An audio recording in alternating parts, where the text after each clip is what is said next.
Have you ever noticed that it's much easier to handle stress if you have some warning that it's coming?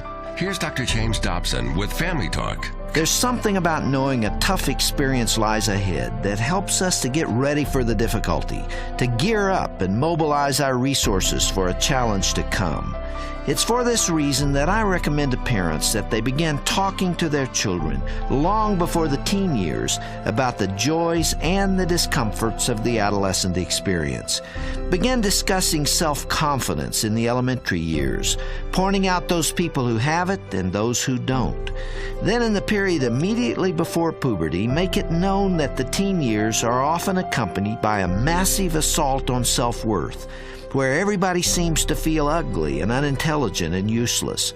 But also explain that this is a temporary experience, like going through a tunnel from which you will inevitably emerge. It would also be wise in this twilight of childhood to discuss the sexual awakening that's about to occur, including how the body will change and how to use this new experience responsibly and morally. To not do so is to leave the child to cope alone with the terrors of menstruation or other physical transformations. So much can be done to prepare kids for the coming crisis in adolescence if we'll give a little thought to the task. Dr. James Dobson with Family Talk.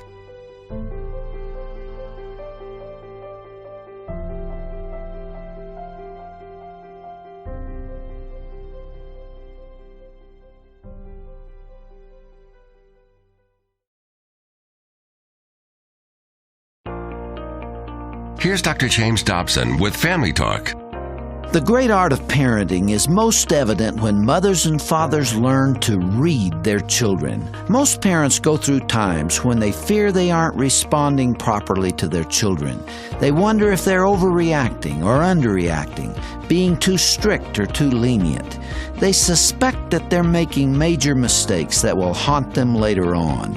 The key to this vital responsibility is to get behind the eyes of the child, seeing what he sees and feeling what he feels.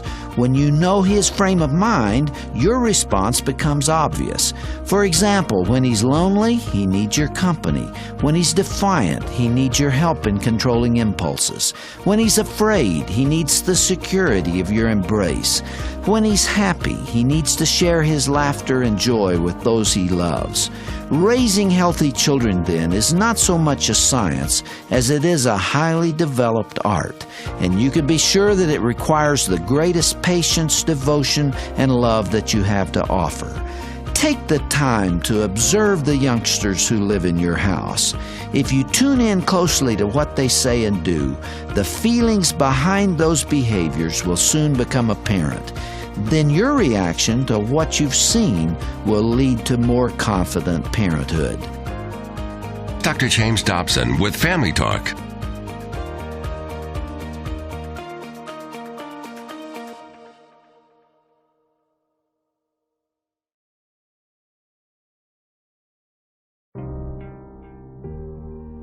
Here's Dr. James Dobson with Family Talk.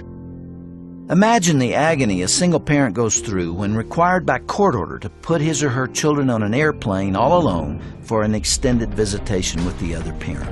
One single mom described her feelings like this. She said, "I stand in the terminal and I watch the kids' airplane disappear into the clouds. I feel an incredible sense of loss. The loneliness immediately starts to set in. I worry constantly about their safety, but I resist the urge to call every hour to see how they're doing. And when they do call me to tell me how much fun they're having, I grieve over the fact that they're living a life completely separate from my own. My only consolation is knowing that they're coming home soon, but I'm haunted by the fear that they won't want to come home with me."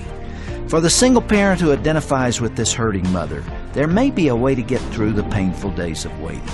Instead of seeing this time alone as a period of isolation and deprival, view it as an opportunity to recharge the batteries and reinvigorate the spirit. Spend some uninterrupted time with friends, read an inspirational book, or return to a hobby that you've set aside. Fill your day with things that are impossible amidst the responsibilities of childcare, recognizing that your children will benefit from your rehabilitation. They'll return to a re-energized parent instead of one coming off 6 weeks of depression. Dr. James Dobson with Family Talk.